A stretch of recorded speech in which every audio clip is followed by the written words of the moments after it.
The housing shortage on Station Kepler 442 was legendary, but I never imagined it would lead to this. Sharing a cramped two-bedroom unit with Vexther, a 7-foot-tall Krylian with silver-blue skin and eyes that seemed to see straight through lies.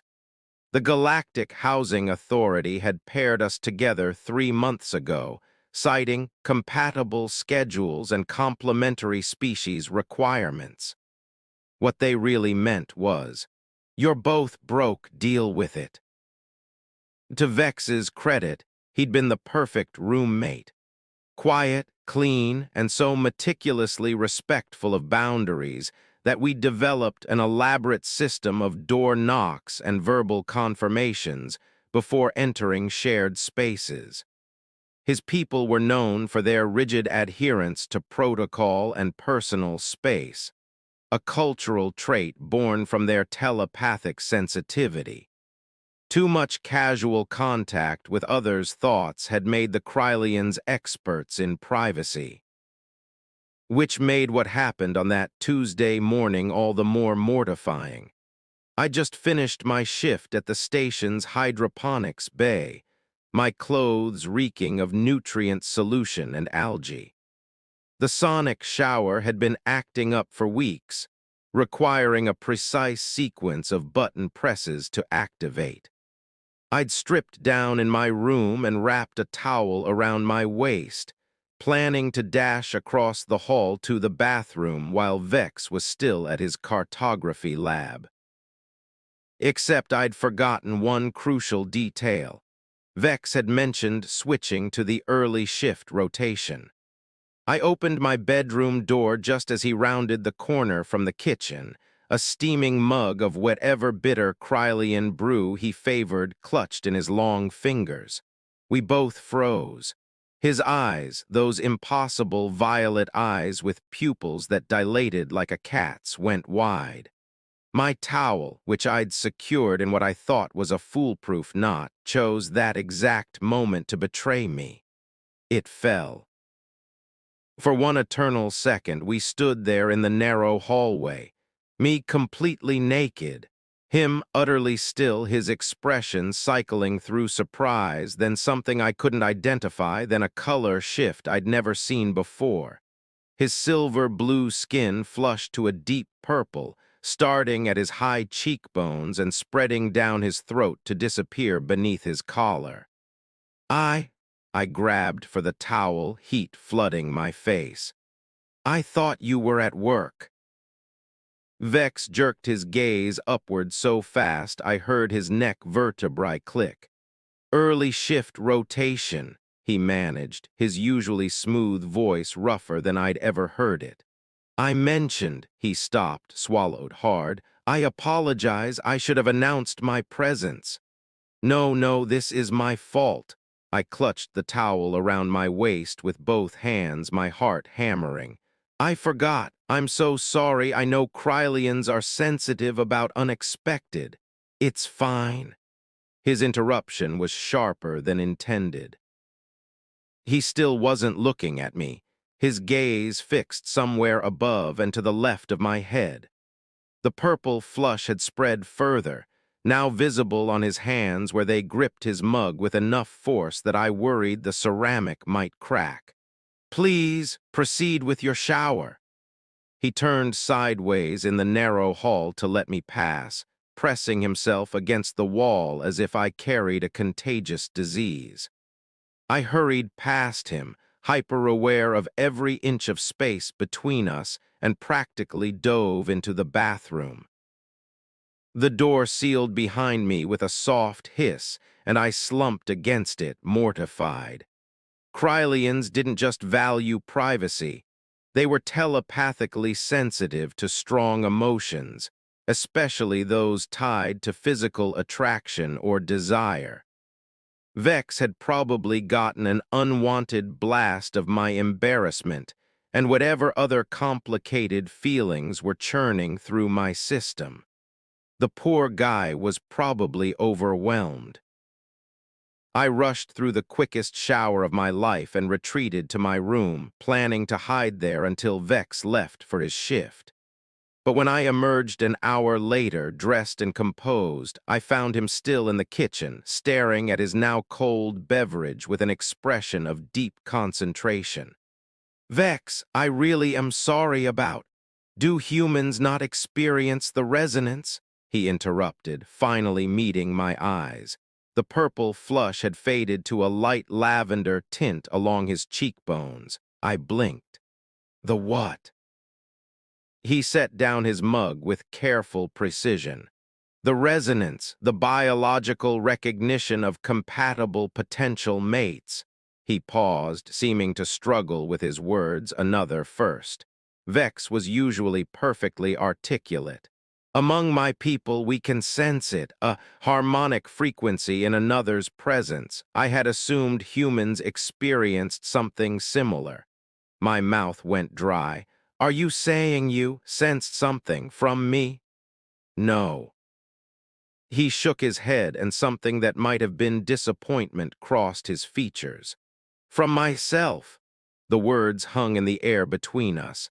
I tried to process them while my brain seemed to short-circuit. "You're saying you find me. The moment I saw you, unclothed, my biology responded with a resonance pattern I've only read about in xenobiology texts." His violet eyes held mine with an intensity that made my breath catch. "I have been attempting to suppress it for the past hour, but Krylian physiology is not designed for deception, especially not self-deception." I moved closer, my earlier embarrassment transforming into something else entirely. "What does this resonance feel like?" "Like every nerve ending has been retuned to a new frequency. Like the air tastes different when you're in the room. Like my telepathic senses, which usually feel like an unwanted intrusion, suddenly desperately want to know every thought in your mind." He exhaled slowly. "It's overwhelming and terrifying, and I've been trying very hard to remain professional because you are my roommate and I value our arrangement and I don't wish to make you uncomfortable." "Vex." I stopped in front of him, close enough to see the fine, scaled patterns in his skin, the way his chest rose and fell with each controlled breath. "What if I said the resonance might be mutual, even if humans don't have a fancy biological name for it?" His pupils dilated fully, those violet eyes going almost black. "That would be unexpected." "Yeah, well," I managed a shaky smile. "This whole morning has been pretty unexpected." "Emma." My name sounded different in his voice, each syllable carefully shaped. "If we pursue this, there are things you need to understand about Krylian bonding practices. We don't engage in casual physical relationships. When we choose someone, when the resonance is mutual, it's not temporary." "Are you trying to scare me off?" "I'm trying to be honest." He reached out slowly, giving me every chance to pull away, and brushed his fingers against my cheek. His skin was cooler than mine, smooth and slightly textured. The touch sent electricity down my spine. "Because the moment I saw you, unclothed and vulnerable, my first thought wasn't embarrassment. It was that you were the most beautiful thing I'd ever witnessed, and my second thought was that I would very much like to be the only one who gets to see you that way." I leaned into his touch, my heart racing. "Possessive much. Krylian's mate for life." His thumb traced my jawline with a tenderness that made my knees weak. "We're biologically incapable of casual, if that's not what you want." I kissed him. He made a surprised sound against my mouth, then pulled me closer with a desperation that belied his careful words. His hands found my waist, my back, tangled in my hair. The kiss was nothing like the reserved, proper roommate I'd known for 3 months. This was raw need barely contained, and I met it with my own. When we finally broke apart, both breathing hard, his skin had flushed that deep purple again. I've wanted to do that, he admitted, since the day you moved in and argued with the housing authority representative about the unfairness of their species pairing algorithms. I laughed breathlessly. That's what did it for you, me being argumentative. You were magnificent, fearless and brilliant and utterly unintimidated by bureaucratic nonsense.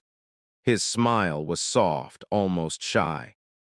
I've been trying to convince myself I was imagining the attraction, that it was simply admiration for a fellow being.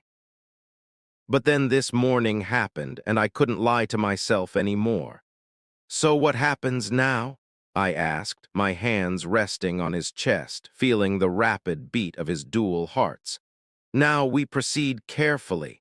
He pressed his forehead to mine, a Krylian gesture of intimacy I'd seen in documentaries but never expected to experience. I court you properly.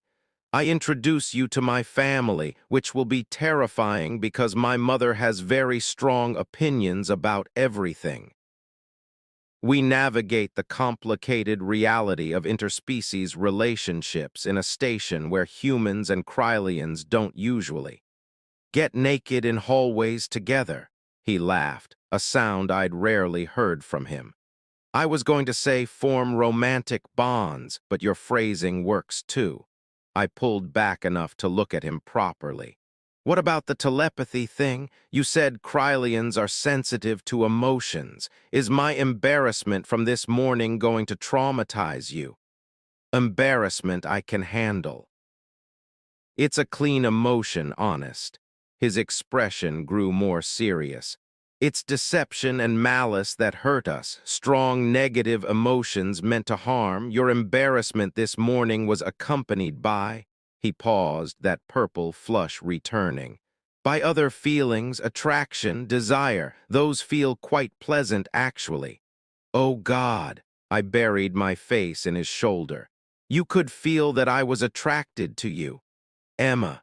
He tilted my face up, his violet eyes warm. I could feel it every time we passed each other in the hallway. Every time you smiled at one of my terrible jokes about Krylian grammar rules. Every time you brought home food from the station cafeteria because you remembered I'd mentioned liking their synthesis of Krylian dishes. His thumb brushed my lower lip. I felt it, and I cherished it, and I tried very hard not to let my own feelings show because I didn't want to assume or presume. You're telling me we've been dancing around this for 3 months. I believe the human expression is mutual pining. His smile was rueful, though perhaps mutual obliviousness is more accurate. I kissed him again, slower this time, savoring the feel of him, the cool smoothness of his skin, the way his hands trembled slightly against my back. When we parted, I was grinning. You know what's funny? I was dreading the housing authority's assignment. I thought living with a Krylian would be all rules and protocols and awkward silence.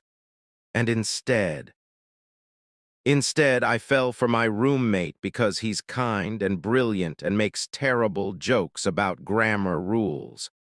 I traced the scaled patterns on his neck, fascinated by the way they shifted colors with his emotions, and apparently has been walking around for 3 months feeling our resonance while I was completely clueless. Not completely clueless. His hand covered mine against his neck. You felt it too, even without the Krylian biological markers. You just didn't know what to call it. So what do we call it now? Vex pulled me closer, his expression shifting to something tender and certain. Among my people, when the resonance is mutual and acknowledged, we call it Shevala. The closest human translation would be soul deep recognition, the acknowledgement that we were meant to find each other. That's beautiful, I whispered, and terrifying. Yes, he pressed a kiss to my forehead, but worth pursuing, I think, if you're willing to risk it. I looked up at this alien male who'd been my roommate, my friend, and was now offering me something so much deeper. His violet eyes held hope and fear and that same desperate certainty I felt in my own chest. "I walked out of my room naked by accident this morning," I said. "I think I can handle a little intentional risk." His laugh rumbled through his chest. "Then let us begin properly. Emma Chen, would you do me the honor of allowing me to court you according to both human and Krylian traditions?" "Vexther," I paused. "I just realized I don't know your family name. Kelvorath, but you may call me Vex, as you always have." His smile was soft. "Though I hope eventually you'll call me other things as well." "Like what?" "Like mine." The word was possessive and tender all at once. "If we do this, if we pursue the resonance, you'll be mine and I'll be yours. That's how Krylian bonding works." I should have been scared. We'd been roommates for 3 months. We barely knew each other in the grand scheme of things. But standing in our cramped kitchen, his cool hands warm against my skin, I felt nothing but certainty. "Then yes," I said, "court me, romance me. Let's see where this resonance of yours takes us." Vex kissed me again, and this time there was promise in it. Promise of shared breakfasts and late-night conversations. Promise of navigating two cultures and finding our own path. Promise that what started with an accidental glimpse might lead to something intentional and lasting. The housing shortage on Station Kepler 442 was still legendary. But I was starting to think the Galactic Housing Authority's algorithm might have known exactly what it was doing after all.